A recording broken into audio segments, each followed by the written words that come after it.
What's up, boys and girls? It's your girl Erica from the Classy Climb blog. Today we're talking about, are tax liens the best way to get started in real estate? Many of you put it out there like a challenge to me. Is this the best way, Erica, for me to get in here? Look, there's a million ways to win when it comes to real estate. But what many of you are missing is money, credit, vision. Okay. So let's just go ahead at the beginning, start you off. Tax liens are just an investment vehicle. Can some cities and states get you the actual property? Yes. And it's glorious. But a lot of times it's giving you that 18 to 25% on your money and you're happy and you go about your day. Now, what many people don't want to get out there and talk about, they don't want you to know, is like, they're like, it's giving you that 18 to 25% on your money. Sorry about that. Anyway, so a lot of people, what they don't want you to know is they don't want a lot of competition there. They want you to go away from that. That's what a lot of retirees been doing. That's what a lot of people have been putting their stacks on stacks on stacks in, is tax liens and stocks and bonds and mutual funds. And I see many people are going to say, well, I know my Aunt Sally and my Uncle Jeff and all these people, they just got them a nice little house, Erica, and they retired and they got their pension from the military and they pension from the post office and they living good.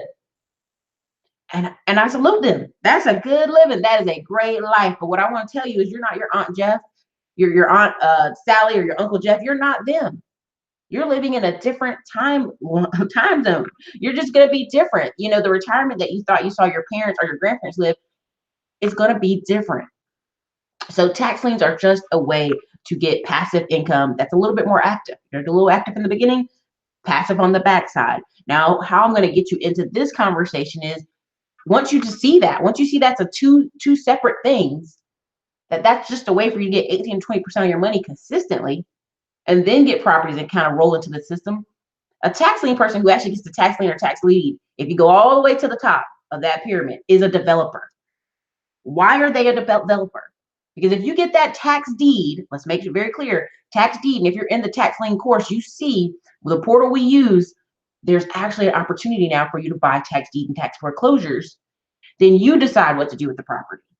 But it's going to take a lot more money, a lot more credit, and a lot more vision. Can you feel me? Can everybody feel me? If you understand what I'm saying, if you can hear me, if you can see me, let me know, okay? Let's keep it alive. Let's keep it lively for lunch today. But as we hop, because not everybody's in the tax lien course. If you're in the tax lien course, you know what's up. You know how to do a lot of this, okay? So we're going to skip some of that conversation. But how to get started in real estate. Many of you are watching all these videos and all these gurus and all these people talking about no money down, no credit, no nothing. But guess what's up?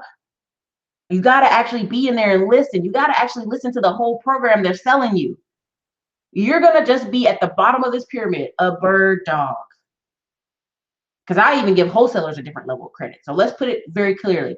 I have not one, not two, but 3 friends who I've watched start from the bottom up a real estate company. Now, why do I say it like that? A real estate company, they're a developer because they have a vision, they have money, and they have credit.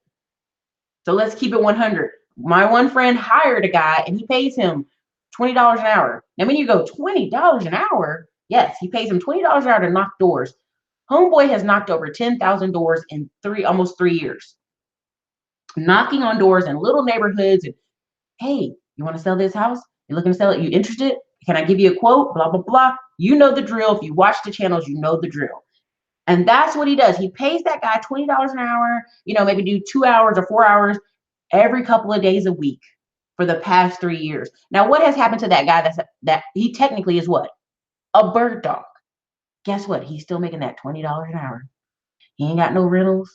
He ain't got no investments. He's still making that $20 an hour. It's been great income. He's excited to have it, but guess what? He's still making that $20 an hour.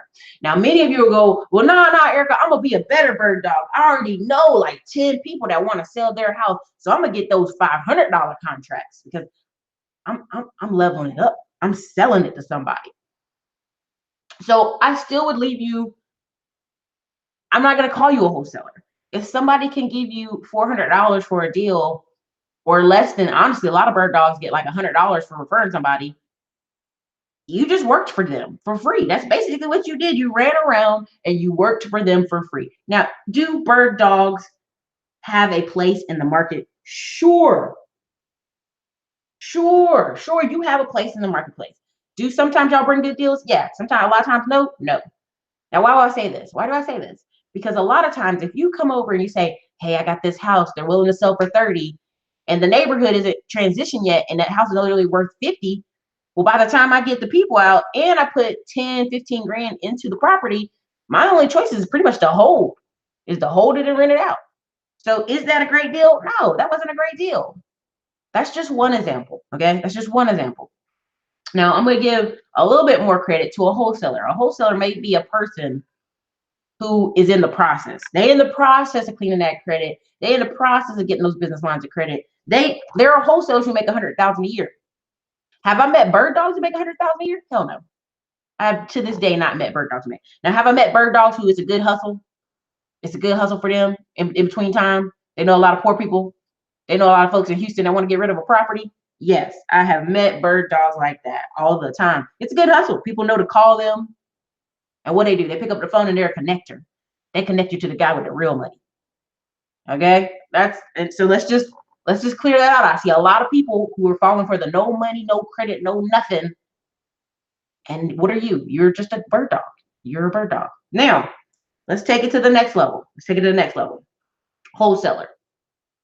I'm going to give a wholesaler a whole different category. Now, you see how big I made the triangle for the bird dog at the bottom? Because a lot of people get there, spin their wheels, and get frustrated because one, they didn't fix their money, they didn't fix their credit, and they didn't fix their vision. All right. So let's go up to the next level. Wholesaler. This may be a person who's working a pretty good job, but they realize they don't got enough to buy a bunch of rental properties. So they're in the game a little bit deeper than the bird dog, right? They may have 150 bandit signs all around town. Give me a call. They may even put out signs to find a bird dog to work for them. Now, this guy or girl may get everything under contract. They may get everything looking nice. And they may have some people in their Rolodex that they know they can sell this deal off to because they ain't got 20, 30 to fix it, right? They ain't got that.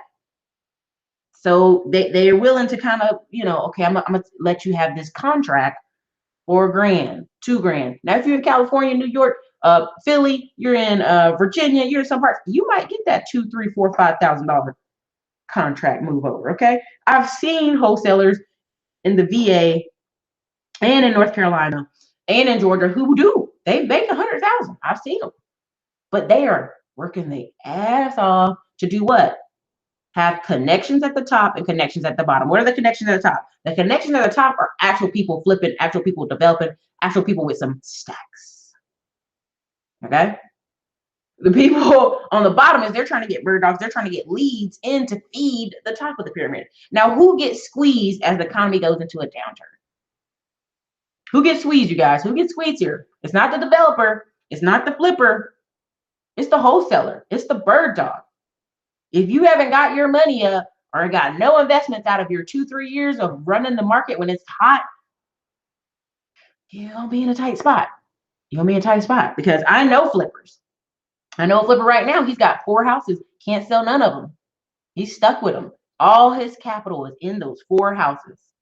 Now, if they all sell at one time, hey, homeboy's got almost $1.6 million.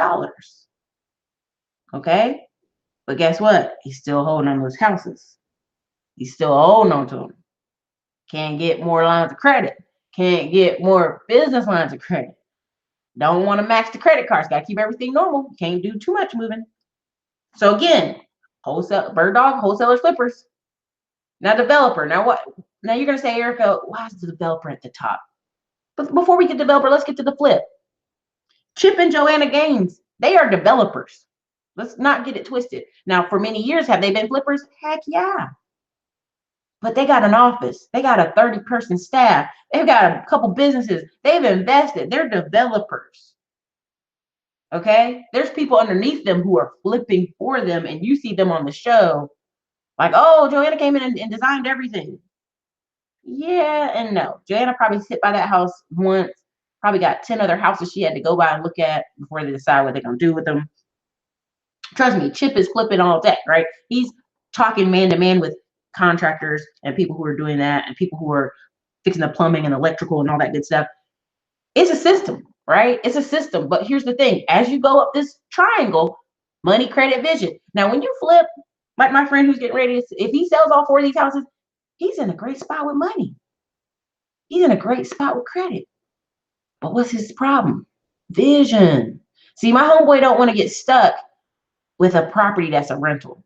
He had a bad rental a couple years ago. And now he's scared of rentals. I don't know why. He just is. He's scared of rentals.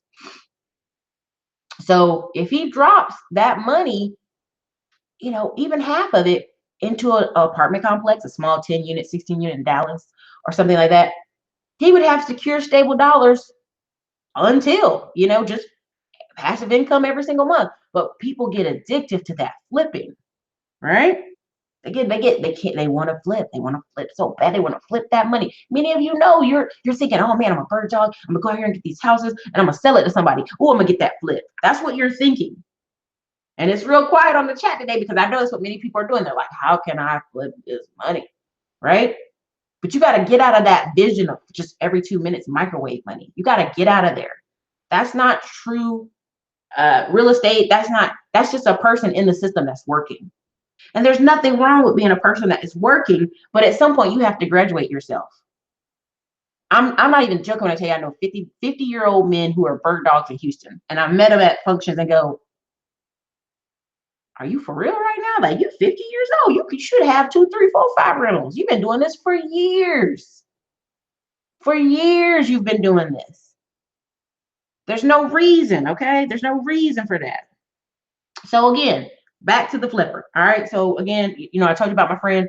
Could you flip 2 or 3 times in a year? Really honestly, need to be 6 or 7 times in a year. But at any given time, there's a guy, I want you guys to check his channel out, System Saturday. He's always saying, why would you be a bird dog or wholesaler when you can just flip it yourself? Why would I take a deal from you? If the deal's so great, why don't you do it? Right? Because that's how a lot of those people think. Like, if a deal is so great, if a lead is so great, why aren't you figuring out ways to get money to flip it yourself? Correct?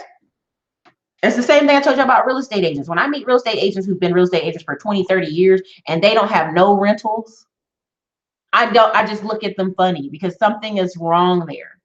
You've been looking at properties for 30 years and you have no retirement, no rental. Now, many of you say, well, Ericka, they got retirement. They got retirement. Why are you being like that? Yeah, they may have physical money retirement, but the level of retirement they could have, when I meet agents who have 10, 20 properties, which I've been trained by those people, it's because they were working. They were working their ass off and just saw property. They were in a neighborhood, saw it, had the vision, had the credit, snatched it up. If they didn't have the credit, they got their wife in on it. They got their brother in on it. They got somebody in on it. I know a guy right now, he's only 34. He has every single property he had to partner with somebody to get it. Partner with his mama. His mom and dad divorced. He had to partner with his dad, the other one. They partner with his brother. But guess what? Everybody's getting paid and the deal is rolling, right? And what is he doing? Right now, he's building his credit, building that nice portfolio so the bank will go, you know what? We're just going to give you another line of credit because you is doing it. All right? You know what I'm saying? It's like you got to really, you got to really understand what's the background. You see a lot of people talk about wholesaling and flipping, but as you notice, I want you to go across the internet, YouTube right now, and see their channels have slowed completely down. Why? Because we're going into a shift in the marketplace. And if they haven't shifted themselves out of a bird dog status or a wholesaler status with at least 30 grand that they can work with, okay, you're going to see their channels go away. You're going to see stuff they do go down. You just are. So again, right now, I was on HomePath the other day. It's a $57,000 deal. Went and checked it out, went to Colleen and looked at it. I could go get a mortgage on it. Down payment probably be 10 grand. Now, many people, I was talking, I say, hey, what do you think about this deal? Turn around for about 900, probably get a soda or whatnot. And the girl beside me is like, 10 grand, yo, man, where can you get 10 grand? This girl's been a bird dog for 3 years. That's her area. She the one even let me know about the deal. But you gonna try to convince me to get on something you found on HomePath in a partnership with you, and I say how much you have for 10 grand and you ain't got nothing. You got like a grand. What do I need you for in this partnership, right? I would only be letting you just monitor, manage the property mostly and not be getting paid a bunch off of it. So see, that's the point. That's the point of this whole thing. I'm not just telling you this. I'm not just saying, oh, Ericka, you talking, but are you doing? Yes, I'm doing. I'm actively out in the marketplace and I'm watching people 3-4 years in. Listen, I've been doing this YouTube channel for plus 4 years or something, maybe 5 at this point. And I'm telling you, I'm meeting people who are getting addicted to the flip and the hustle. They got brand new cars, brand new Cadillacs, brand new. This girl has a brand new what is that truck? Dodge Ram. She bird dogging. She got signs on the vehicle, but she ain't got 10 grand. And she been doing this for 3 years. People won't take you seriously, boo. They won't take you serious. Okay. So again, let's get to the top. I'm sorry, I got off the pyramid. All right. The top one is developer. What is a developer? What is a developer, y'all? What are they developing, y'all? What are they developing? They're developing whatever the hell they want. So right at the top of the pyramid, we're talking about money, we're talking about credit, we're talking about vision. We're talking about my friend who started his real estate company. His parents were able to give him $50,000. Let me put that again. His parents were able to pull $50,000 out of their investments to give him because they saw he had the credit, they saw he had the money, they saw he had the vision, they saw he had the work capacity to do so. Now, many people say, well, Ericka, my parents can't give me 50. That's not, everybody's not the same. This isn't America where we're all the same. The fairness doctrine is killing me. I'm gonna do a whole video on that because y'all are going overboard with why people lowballing people with money. They should pay everybody equally. No, that's not how that works. So again, we're gonna go with developer. Okay. If I pick up a lot, and when I mean a lot, L-O-T, I know I got an accent. Y'all give me a break. I got an accent. If I pick up a lot, and on that lot, I go to the bank and I go, hey man, I got this lot. It's valued at $15,000. I got a plans from an architect right here. We're gonna put a duplex on this corner. We're just waiting to see if we can get a permanent approval. What do you guys think about this deal? Blah blah blah. Can I get construction loan money? I mean, we can go into deeper, but I'm just trying to make it simple for the video. That bank can go, let me see the plans. Let me see the lot size. Let me see the neighborhood. Okay. We're gonna do it, girl. We're gonna do it now. But what they're gonna do is, sometimes you get construction draws. Now, what is a construction draw? As you're building the property, like you do the plumbing, you do the foundation, you do everything's in place. They kind of survey it, make sure it's still good, to see what work you did. You got the receipts showing that all the work got put in. Then they give you another draw your money, right? Because they could have said we're gonna give you $200,000, but guess what? They only let you draw $50,000 for the first set of workers, right? And then you should come back and show more work done, more draws. Okay. So that's just a lesson on some of those construction loans you be seeing people do. That's why I worked in the apartment industry for many years. You see, when you first see apartment brand new built, they doing all kind of deals. 1 month free, 2 months free, 3 months free. Man, you got free carport, free this, free that. Like we're gonna hook you up. You're gonna get all the stuff. You're gonna get all the stuff. Why? Because they're trying to get the rest of the money on that construction draw. And if they can't show that that apartment is valuable and that apartment is going to be full of people, they can't sit with an empty apartment for 6 months. No. If you go to construction sites and see apartment complexes, I don't know where y'all live, but if right here in Texas, you'll see half the apartment full and they still building the back part because they didn't get all the money. Most famous development here in Austin, Texas, on your way to go to Samson or Dale on Palmer Road is a abandoned apartment complex. Why? Because they tried to build the whole thing out first, and they didn't. The bank wouldn't give them no more money. Closed down on the deal. What they should have did is build the first 3 units, put people in there. Bank would have kept going. 3 more units. Bank would have been put in there. If you're in Austin, Texas, you can go on Palmer Road. You see it yourself. It is the saddest thing you ever see. Beautiful glass, beautiful sliding doors, beautiful structure up, not completed. It's been like that for 4 years now. Oh no, 3 years now. So I'm just saying, what do you think those no money down deals are? What do you think when, the prime example, when you get into a neighborhood, and we're talking about being the top of the pyramid down developer, you're in a neighborhood. Now I was going to go buy this house in this neighborhood. The people in the front of the neighborhood got their house for $220. The people in the back of the neighborhood got their house for $280, $300. Did the property all of a sudden get more valuable? Hell no. It's just the developer needed to make their money. And so they gave the people on the front end a deal so they could get them in there and the bank would keep giving that money. Okay, it's called a construction loan. You can look it up for yourself. Don't take my word on it. Yourself, go find some construction people and ask them yourself, because people, oh, Ericka, I don't know about that. Well, you know what? If you don't know about it, go ask somebody. All right. So that's why when you see people in the neighborhood who are in the front of the neighborhood turn around and sell their house out, turn around and rent their house out. Why are they doing that? Because the house they got in for 220 now is now worth 300,000 because the house is in the back.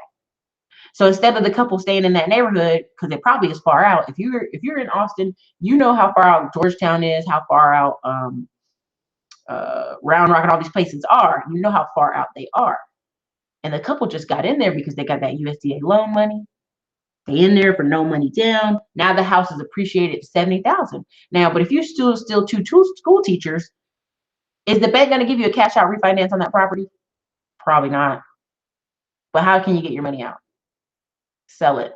So not only are they going to turn around and make 80, sometimes 90,000, 100,000, they lived in the property for a year in a nice brand new house in a nice new neighborhood, and they're going to get their 100,000, and they can either move back further into Austin. I've actually seen this with my own eyes. Someone buy a house way out in the middle of nowhere, Pflugerville. And I'm not talking about the Pflugerville that's closest to Austin. I'm talking the one that's on the backside of Austin. It should be called a whole nother town. Neighborhood gets built up. They turn around, rent that house out, tell the bank the house worth 300,000 plus. Bank give them a little bit of money. They go across back into Austin, get their second house. Now they're back where they really want to be.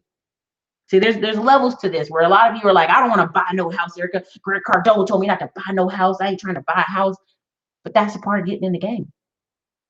That's a part of getting in the game. If you know you don't got a lot of income, you know your income's not going to change, and things aren't going to get, you're going to be a teacher forever. That's just one way they got in. And now they're going to move on to further to the second house or the third house. Now, I know a military soldier, he bought a house in Killeen, then got a house in Round Rock, then finally got a house in Austin. He just kept moving further in as he was getting out. But the key is he's now got 2 rental properties, and he's got the house he wants in Austin.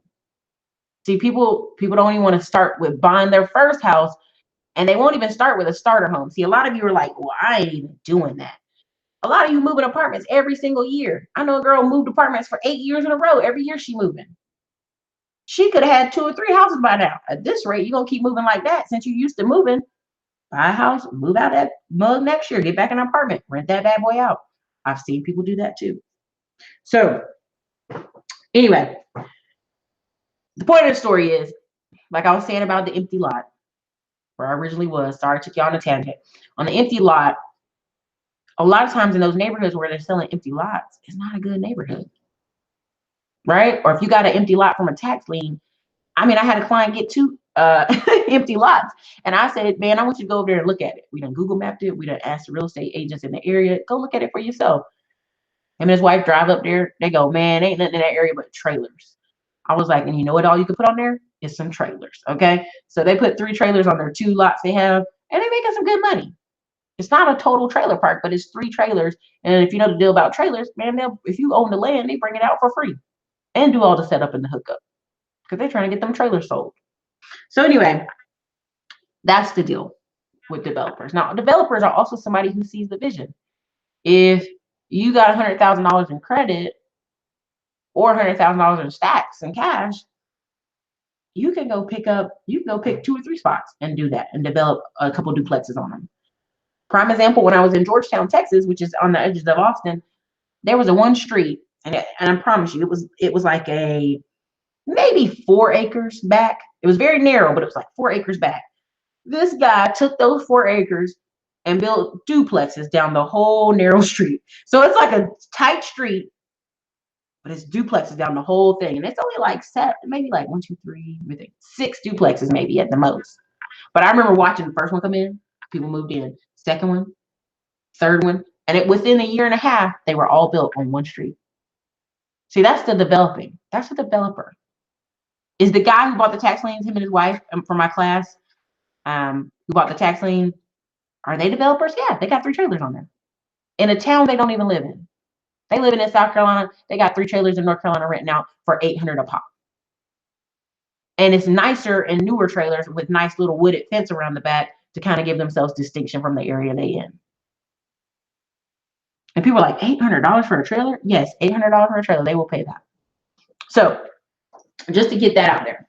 So again, how to get started in real estate? It depends on where you are. Where's your money looking? Where's your credit? Where's your vision? Can you get into being a real estate agent and all these things and a bird dog with no money down, bad credit and all this stuff? Yeah, but you can't stay there because the market is shifting. And as I told y'all, go Google for yourself. The market has shifted. People don't want to hear that, but it's the truth. So let's get in some of the comments. Let's get in some of the questions. If I think of anything else on my presentation, I'll give it to you guys. But I'll even probably put this video in. There's two courses called Middleman to Millions. One is one is for real estate and one is for business. Now, what does that mean? One is for real estate. How do you be that middleman to millions, right? How do you be that wholesaler? You don't got your credit ain't terrible, your money ain't terrible, but you're not there yet to do flips. How do you get in the middle there? You got to build that Rolodex of people, baby. You know how many times people go to Lowe's and Home Depot and it's just packed from 6:30 in the morning to 10 a.m. with contractors? Just hundreds of contractors getting their work on, getting ready to get their hustle on. You know how many times when I worked at Lowe's, when I left Lowe's, I had over 175 business cards of just workers. And I straight up called a bunch of them. Some of them numbers were off, some of them were working. I'm like, he won't serious. He bullshit. Okay. But look, I had that stack of cards. So anytime somebody say, do you know a plumber? I need a plumber. Hey, I got freaking 30 cards of plumbers. Sure, I got somebody to call you. But that's the key. When people in the course, we talk about it too, about you can't just call people right when you have work. You got to be following up. It's a system. Do you want a real estate business or do you want to play? So in the course, I have it in there. We have it. It's almost done. Both of them are almost done. We're just finishing a few more pieces, slides and whatnot. But that's the truth. Do you really want a full business? Do you want a full business? Because it becomes a deal. It becomes your deal. Because I know a lot of people are working jobs and they want to transition, and that's okay. But you gotta figure out, how to do that. So, and the one part, Middleman to Millions real estate course, that's that. And the Middleman to Millions course for business is talking about my painting company. How did I start it? What did I do? How did I get my context? How do I work that whole thing? And neither one of these courses are gonna be cheap. So I'm not even gonna lie to you. It's probably gonna be like $149, something to that extent. We may do a special for 1 week or something, but overall, they're not gonna be cheap because it took a long time to put the work in to get them done. So let's get to your comments. Let's get to your questions, folks. Let's do this. Let's see what we got here. Oh man, can I sell it? Hello today. Okay. They're not looking at the big picture. Yeah. Carmela, 1783. Right. Hustle mode. Yeah, people get stuck in that hustle mode. They want to just run around and collect checks. I mean, but that's part of the problem. People get into this mindset of like, I did a little work, I want a little pay. I did a little work, I want a little pay. I worked 8 hours a day. Like, let me tell you a prime example. One of the girls who were, I'm trying to get her to interview. She's in Houston. She does DoorDash and she does Postmates, I think. Is that what she's at? In her email to me. And she's like, she goes to restaurants and people go, how much are y'all making? I see y'all here all day. Every restaurant I know is having a hard time getting delivery drivers. She's like, girl, we make $8 to $11 per delivery. And the girl said 8 to 10 an hour. She said, no, honey, 8 to 10 per delivery. Well, how many deliveries do you do per hour? 2, sometimes 3, sometimes 4. Depends on how close they are. And she said you could tell when people ask her that, their mind are blown, but it's like they're stuck, right? Because they're so used to like, I did a little work, I get a little pay. I showed up to the restaurant, I want this much money when I go home. And uncertainty scares a lot of people. That's why I talk about it in the book, Smartphone Millionaire, which is gonna come out either late tonight or tomorrow morning. I'm waiting on somebody on my staff. I apologize, y'all. I've reviewed it. I'm just waiting on her to look over some more. But anyway, when you do that, you lock yourself in, and you already see like 60, 70-year-old people who are like retired, but they don't like their retirement. They got to go back to work because they haven't been open to different ways of doing things. And so you got to realize people get in that hustle mode. They do a little work, they do a little pay, they do a little work. I mean, you got to grow out of that a little bit. And that's the difference of a developer. Developer knows, hey, this project might take 3 years to complete. The bird dog and the wholesaler, like, I can't wait 3 years. I got to get rid of this deal like 5 days ago. You ever see them when they put the signs out? Oh, we'll sell your house in 14 days. That means that homeowner is so damn pressed and their money's so up that they got to sell that house today. And so you're promising them 14 to 21 days. And as the market shifts, that's not going to be possible no more. It's not going to be possible unless your Rolodex of people is so huge that you could just make phone calls all day trying to get rid of that deal. Okay? Again, if you've ever been on loopnet.com and hear anybody, loopnet.com, and the joke is if you see an apartment complex on loopnet.com, that means it was a shitty deal or it's overpriced or something's wrong with it. And that's always been so funny to me because think about it. Real estate agents who are good real estate agents, commercial real estate agents who are the best, they already got a list of people they're going to call when they get a deal. Are you on that list? Are you someone they're thinking of? There are people right now who are doing syndication apartment deals, and I'm on their email list. Because if I see one that's good enough, heck yeah, I'm going to liquidate and put that money in there. Okay? So good. All right, next. Calls need. I just got 5 houses, got 5 to 10 year plan to renovate and rent them out. Good job. Good job. Why 5 to 10 years? Is there a lack of funds? What's going on? Anyway, Carmela, good stuff. Yes. Good job. Carmela, flip and hustle mode and probably still financing everything, unfortunately. Oh, yeah. I mean, the girl in Colleen, I mean, she's smart. She's got her shit together. Colleen is one of the cheapest cities in Texas. I mean, nobody wants to live there because it's stuck with the military base and it's dry and dusty on one side. But on one side of town, literally, it looked like it just a dry dust bomb hit it. But anyway, the fact is, if you're smart about it, you know, I know people who have 10 properties in Colleen because they're so damn cheap and they're renting them all out. And there's people who are like, well, I can only afford $600, $700 rent. So I'm gonna move to Colleen. I know people in Austin, Texas, Black people who are leaving Austin that is booming and vibrant. They're gonna go live in Colleen and drive to work in Austin. That's 45 minutes to an hour, depending on where you live. And if you think about traffic, it's really an hour, 20 minutes. Won't you just get your money right and get your money up and live where you want to work? Okay. Some stuff, it don't make no sense. But that's how cheap Colleen is, that people were willing to drive from there. And these same people can go get a brand new house in the middle of Pflugerville and drive into town from there. So anyway, let's see. Bigger pockets, not bigger liabilities. Okay, thank you. Houses are going very cheap in Rocky Mount, North Carolina. Paid $13 for 3 duplexes with the renter in place. So here's the funny thing. Me and my mom actually were in Rocky Mount a bunch. That's so funny. We actually have a rental out there. But here's the thing about Rocky Mount. They have, okay, so if you guys watch anything about ESPN Sports, you probably don't. But ESPN Sports, they have the traveling tourism where parents will travel all around the nation in these conferences, and they pay like $20,000, $30,000 a year for their kid to be in these sports conferences and these all year round soccer teams and stuff. It's so crazy, but it's because the competition at public school is so great. Their kids usually don't get on those teams. Okay, so they put them on these traveling sports teams because the parents just get kid focused and obsessed.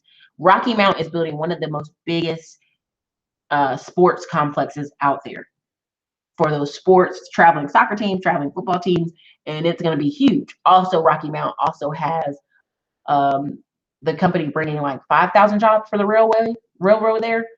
So me and my mom 3 years ago, maybe like 2 years ago when I was home visiting, we were out there looking around Rocky Mount, and I was like, these prices are good. What's funny is all the Black people that are leaving Rocky Mount are going to miss out on the boom because they're selling and leaving instead of renting, right? Instead of renting it. So good job for you getting out there, getting them up. Can sell it. Can sell it. I see now that with new home developments, no money down. Oh yeah, there's signs all over Austin. No money down, no money down. Come, do you make $4,500 a month?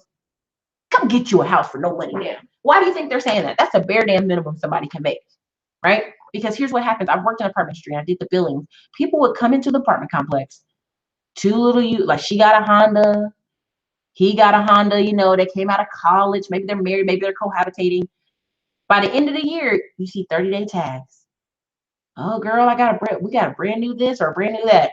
And then they talk about buying a house. I'm like, y'all got 2 brand new cars between the 2 of y'all in a cheap apartment. And you're going to move to a house. You're going to be house poor. That's all there is to it. You can't do new house, new car, student loans, all stuff at the same time. It doesn't work. But that's where that comes from. Rosh Coleman Homes, Oklahoma City, and other developments, cookie cutter homes subpar. Oh yeah. Oh yeah. I mean, like right now, D.R. Horton is selling homes left and right. But if you go and tap on the wall of a D.R. Horton home in Austin compared to a KB home, it's ridiculous. Now, even KB homes are ridiculous. They need to throw a little more insulation on them. But you can just tell, you're like, girl, your light bill and your heating will be ridiculous in this house. Okay, let's see. J. Mickle, I don't know how to say that. Hello. Trailers, yeah. I mean, seriously, trailers are there's nothing wrong with a trailer. It's just the people who don't clean up their yards. I've seen trailer parks in Orlando, Florida, and parts of Florida where it's nothing but little old people. Just nice little gardens, nice and clean. They got speed bumps, they got walkways, they got, they got the morning walking crew. It's just the fact that people who are in trailers are giving them a bad name and they fall apart after a couple of years, and people who are bad property owners don't keep them up. But people give trailers a bad name. Plus, a lot of cities are now, you can't even make more trailer parks. So, Carmela, do you have any advice on how to build systems to develop follow-up and essential activities in real estate investing? Yeah, that's going to be in the course I was telling you about. But also, again, when I tell you guys about operating procedures, like what are the top 10 things you do in a day? Can you delegate those to someone? If you break your leg and you're in a hospital in a car accident, I hate to make it so dramatic, but your wife or your husband come to the hospital like, girl, what we got to do at the office today? Can you have a book at your office, just maybe 1 or 2, 3 sheets of paper, and they come in and they know what the 10 steps they got to do? Who they got to call back? Do they need to put out bandit signs? Do they need to put out Google email, Google AdWords? What do they need to do in the day to make leads come into the system? Because at any given moment, if you're really honest, if you want to be $100,000 plus company, you should always have one house. And I'm just saying this every month. This is every month. This isn't like once a month. This is every month. You should have one house that's going into contract. As you talk with a couple, you have one house that's being renovated, and you have one house that's selling. And that's if you're making, I'm talking about after all the bills are paid, everything's paid, a straight up $120,000 check cash. Like that's your profit for the year at any given time. Now you're gonna say, well, Ericka, every month. Listen, you're not gonna always sell all of them every month. But what I'm saying is, at any given time, you should be able to close on at least 6. And I'm talking about, when I say close, I mean start to finish. Got the contract, cleaned the property up, and it's selling. If 6 houses sell this year in your company, just 6, okay, and you get maybe 20 grand off each property profit, right? You got good profit margins. That's $120,000. And I've actually seen my friend do that. He's just in a bad moment where he's stuck with 4 houses. Okay. Last year he sold 6. This year he's stuck with the 4. So they sell and then he can do the rest of his year. But the market in Austin has softened. Again, now if you're living in Macon, Georgia, you're living in parts of North Carolina where you're talking about, you picking up a house for $30K because the family just let it go. And then you put a little work in it and you can sell it for 60, 75. I've seen a lot of 1980s houses go for 75, 90,000 near Raleigh. You having a good year. You only have to do 3 or 4 or 5 a year. But what people don't realize, they don't ever have anything in the pipeline. Right. And then when I mean the pipeline, I mean there's a family that's considering selling. They don't know. They kind of waffling. And you just keep touching base with them until they decide to go ahead and close that deal. Okay. Or you have a property that you flipping or fixing very slowly. Now, what do I mean slowly? You work a job, you're busy, so you come, you clean the front yard up, right? Just so your neighbors know it's in a process. I mean, you fix the windows and then you fix the roof. I mean, I've seen people do that, and it's just slower, but it happens, right? So there's times when the market's real slow. I've seen one of my friends, he was saying when 2008 happened, he still flipped 3 houses that year. And all 3 houses made about 40 grand. But the thing is, it wasn't popular anymore, right? So he wasn't getting all these deals. But he still made great money. He just flipped way slower. And the difference between him and other people is he had cushion. He had 2 rentals. Him and his wife's car was paid off. His work truck was paid off. So you see, a lot of these people are getting in a position where they're getting new cars, new houses, new everything. And when the market shifts on them, they're busted. I mean, there's a really great couple. Their Instagram is amazing. It's called Hood Estates. Go check them out. but they were making 80 grand a month. And guess what? When the bottom fell out in Florida, they lost everything. They went homeless.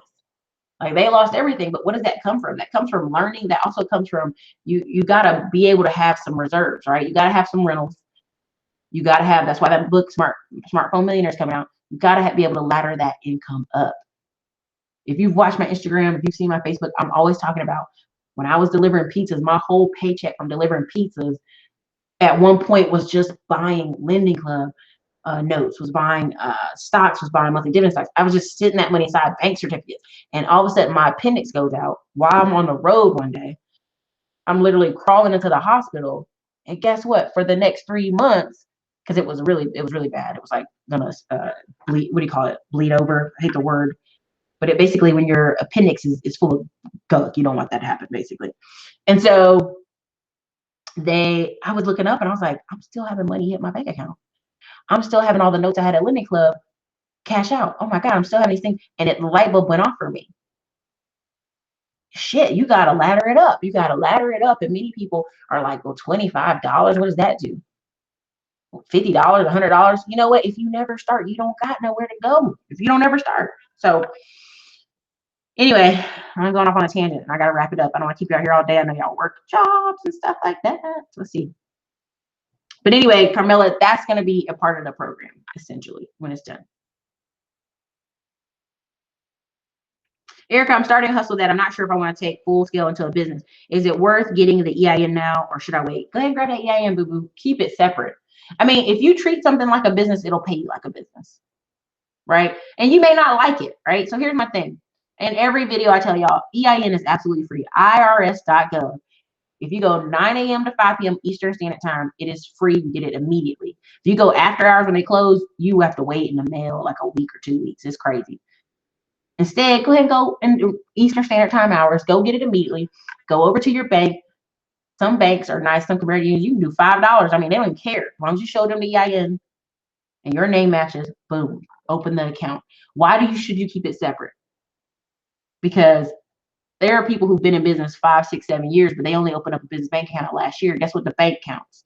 Last year. Okay?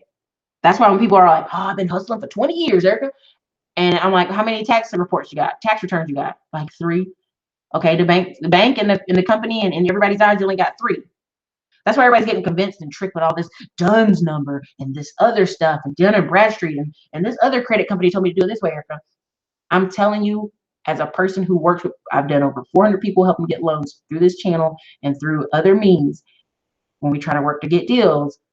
If you don't have a track record of that money being separate, you can say that the bank look at you like that could be babysitting money. I don't know where you got that money from. That could be anybody's money. Keep it separate. Treat it like a business. If you want to be paid like a business, treat it like a business. And even if let's say there's a side hustle that only brings you like 20 grand a year in, who cares? That's still a track record of 20 grand coming in. And what you can do is use that to your advantage later. A lot of people are getting tricked with these silly credit stuff when honestly, if you go to a bank and let's say you do hair and you've been putting in a bank account separate and you making like 5 grand doing hair. Now I know that's a little high, but I mean, like, let's use a couple girls or something doing hair. The bank don't care. There's documentation, there's proof in the way to back up their loan they're giving you for whatever, for the hair salon, the barbershop, or whatever. There's documentation, there's proof. Credit card, business credit cards are going to give you business credit cards, regardless of the fact that homegirl ain't had a DUNS number, an official site, and all this other stuff. She's got a track record of money coming in. She's got a place she puts the money. They can see it. So grab that EIN, throw that money in separate. And it's not just for the government. It's not just for tax returns. It's for you. How can anything that gets measured is what is important. If I didn't have separate bank accounts to see, oh, my company grew, P&L, my company grew, wow, it's growing, or 1 month it's falling, what can I do this month to make it better? That's, people aren't taking it serious. So separate that stuff, put that money aside. So then, if you look back at the end of the month and you're like, I don't know if I feel like doing this. And you look over there and you see 2 grand over there, you're going to go, damn, I can do this another month. It ain't that bad. I mean, just saying. Big J Rebel, yeah, I see a lot of short sales while looking for a house. Yeah, I mean, it's going to come back. See, the problem is people have short memories. And what happens is I'm telling you, you cannot do student loan debt. Your wife get pregnant, she go home, and y'all both get new cars. You just, if your income's only 4 or 5 grand a month, you setting yourself up for terribleness. Like y'all just gonna go home and argue every day because money's so tight. Rocky Mountain sounds like a Cherry Creek neighborhood of Denver. Dude, Rocky Mountain, North Carolina is something else. A lot of people left it for a while, but it's a nice place. Okay, cost need renovating 1 or 2 per year, cash flowing the renovation estimated 20 to 30K per house. I'm not in a rush. They are paid for. Well, it's not about being in a rush. It's about just having a quality product and be done, right? Because at the end of the day, if they're giving you cash flow, that's great. I just always go, I have a friend, he has like cheap rentals in Charlotte, and he goes, man, they be tearing up everything. And I go, well, look at the carpet. Look at the quality of carpet. Look at the quality of blinds. Look at the quality of the outside of the house. They're going to treat this house like you treat this house. This house is cheap. They're going to treat it cheap. So, but also he does have one side. He has a duplex on his one side of town, and it's 2 old people. It's old people on one side, old people on the other. They're retirees and they're pensioners, and they keep the yard clean. They keep it nice. And guess what he did? He just slowly renovated that house on both sides because he felt like these little old people take good care of this place. So nothing wrong with that. I just, take your time, do what you gotta. Okay, can I sell it? Bought a cookie cutter at 07. Income has more than doubled. Would it be better to sell it or rent it? I'm planning on getting on the development stage, but can't justify renting a home for 100 more than the mortgage. Okay, right. It just depends. But by the way, the home is 140 to 155 range. OKC area. There's a lot of information there, but I would probably need to get on the phone with you to figure it out, your deal there, because it depends on people's strategy. Sometimes if you refi, cash out refi, and just take that money and put it aside, like here in Austin, in Round Rock, I have 2 friends who are teachers, and they got in the house in a teacher program, basically no money down, and they bought that house for pennies on the dollar. It was cheap, but they've been there long enough that Austin started booming, and Round Rock became a neighborhood of Austin, right? A suburb of Austin, like, it's its own city now, but at the time it was smaller. But they've been able to free cash out refi 3 times, and they're teachers. And every time they've cash out refi, they're still in the same house. They've just done renovation to it. They literally put that money straight into a deal. Now, if you go in the bank and you show, hey, he took out this cash out refi 6 months ago, but also in that same property, he has a rental and his income is increased via the rental. Okay. I mean, there's just different ways. It depends on your strategy, man. Bishop Blueprint. So if you have no money to buy tax liens in your business name when you first start your tax lien business, how will you get the money to acquire your first tax lien when you need money for your business? Say that again. Let me see. So if you have no money to buy tax liens in your business name when you first started.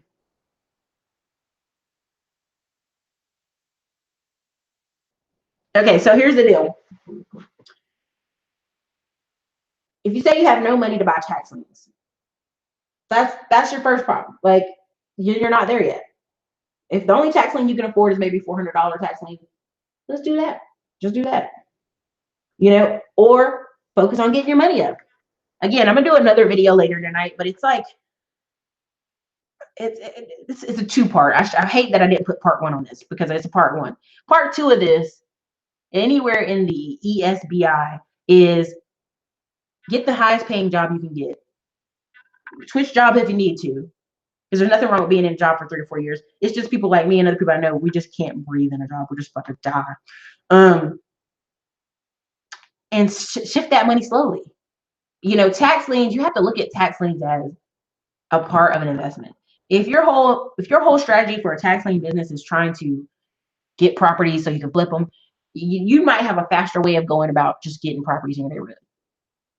Getting properties. So, but again, the whole thing of how do you get started in real estate, and I'm putting in the course, is you have to be in the community. So many people tell me, Ericka, I'm going to stack cash on the side. And when everything slides and the market crashes, I'm going to get in there and buy up stuff. No, you're not. You're not buying jack. Because guess what? Nobody's been working with you. Nobody knows you. Nobody's heard anybody else work with you or do deals with you. They're not letting you in on the deals. So the key here is get the highest income you can, start buying, start building that Rolodex of people on both sides, sellers and buyers, plumbers, electricians. Start building that Rolodex, start touching base with those people. And then as you start building your business, you'll have credit. I mean, let's put it to you this way. If you are serious about your business, there are plumbers and electricians that will do deals with you where they're basically going, all right, I expect you to pay me $500 this week, and 2 more weeks you pay me another $500, and 2 more weeks after that. Like, they'll do a payment plan with you.